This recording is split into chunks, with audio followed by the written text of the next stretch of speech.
হিন্দু ধর্মের একটি অত্যন্ত গুরুত্বপূর্ণ তীর্থস্থান কেদারনাথ। 2013 সালের বিধ্বংসী বন্যায় মারাত্মকভাবে ক্ষতিগ্রস্ত হয় এই তীর্থক্ষেত্র।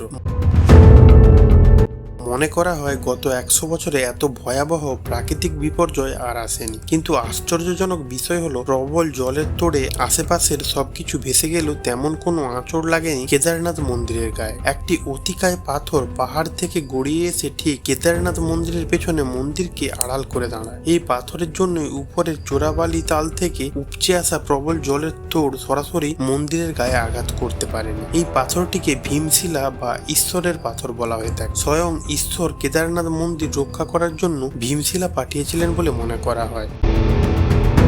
2013 16 জুন যখন প্রবল জলস্রোত এসে আছড়ে পড়েছিল কেদারনাথে, তখন প্রাণে বাঁচতে বহু মানুষ কেদারনাথ মন্দিরের ভেতরে আশ্রয় নেন। ভারতীয় সেনা হেলিকপ্টার নিয়ে এসে তাদের এয়ারলিফট না করা পর্যন্ত তারা সেখানেই আটকে থাকেন। ভীমশিলা মন্দিরকে রক্ষা করায় তারা প্রাণে বেঁচে যান, না হলে হতাহতের সংখ্যা আরো অনেক বাড়ত। জলের স্রোতের সঙ্গে গড়িয়ে আসলেও ঠিক মন্দির থেকে কয়েক মিটার দূরে সেদিন আটকে গিয়েছিল ভীমশিলা, না হলে প্রচন্ড বেগে ওই বিশাল পাথর এসে মন্দিরের গায়ে আছড়ে পড়লে সব শেষ হয়ে যেতে পারে। কিন্তু মন্দির থেকে ঠিক কয়েক মিটার দূরে এসে দাঁড়িয়ে পড়ে 12 ফুট উঁচু এবং 20 ফুট চওড়া ভীমশিলা। বর্তমানে কেদারনাথ মন্দিরের একটি অংশ বলে ধরা হয় ভীমশিলা বা ঈশ্বরের পাথরকে।